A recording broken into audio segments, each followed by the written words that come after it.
Hello hi, നമ്മുടെ യാത്ര ഇന്ന് എത്തിയിരിക്കുന്നത് പാലക്കാട് ജില്ലയിലെ കൊല്ലങ്കോട് എന്ന ഗ്രാമത്തിലാണ്. റീലുകളിലും വാർത്തകളിലും ദൃശ്യവിസ്മയം കൊണ്ട് ഇടം പിടിച്ച ഒരിടം സമുദ്രനിരപ്പിൽ നിന്ന് 1500 അടി ഉയരത്തിൽ സ്ഥിതി ചെയ്യുന്നു. കേരളത്തിന്റെയും തമിഴ്നാടിന്റെയും അതിർത്തി പ്രദേശം. വിനോദസഞ്ചാരികളുടെ പറുദീസ. സീതാർകുണ്ട് വെള്ളച്ചാട്ടത്തിന്റെ താഴ്വാരം. ടിക്കറ്റ് ചാർജ് 30 രൂപ മാത്രം. കണ്ണിനും മനസ്സിനും കുളിർമയേകുന്ന ഒരുപാട് കാഴ്ചകൾ.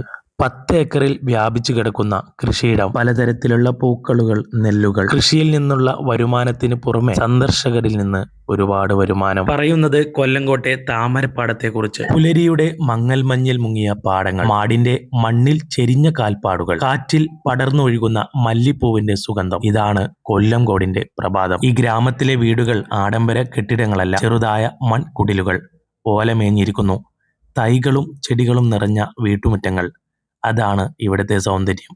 ഓരോ വീടിനും ഓരോ കഥയുണ്ട്, ഓരോ പാതക്കും ഓരോ ഓർമ്മയുണ്ട്. മലനിരകളുടെ പശ്ചാത്തലത്തിൽ നീളുന്ന പാടശേഖരങ്ങൾക്കും കാറ്റിൽ കുലുങ്ങുന്ന പൂന്തോട്ടങ്ങൾക്കും നാട്ടിൻപുറത്തിന്റെ ലാളിത്യത്തിനുമിടയിൽ കൊല്ലങ്കോട് അതിന്റെ സ്വന്തം കഥ പറഞ്ഞു തുടങ്ങുന്നു. ഒരു സ്നേഹത്തിന്റെ, പച്ചപ്പിന്റെ കഥ. ഈ പാടശേഖരത്തിൽ നിന്ന് ഏകദേശം 8ഓളം വെള്ളച്ചാട്ടങ്ങൾ നേരിട്ട് കാണാം.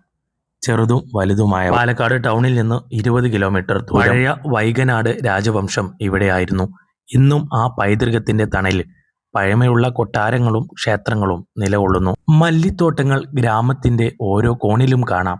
പ്രഭാതത്തിൽ പൂക്കൾ പറിച്ചു കൊയ്യുന്ന സ്ത്രീകളുടെ പാട്ടുകളും കാറ്റിലൊഴുകുന്ന മണവും ഇവിടുത്തെ ജീവിത താളമാണ്. പുതിയ കാഴ്ചകളും വിശേഷങ്ങളുമായി വീണ്ടും കാണാം.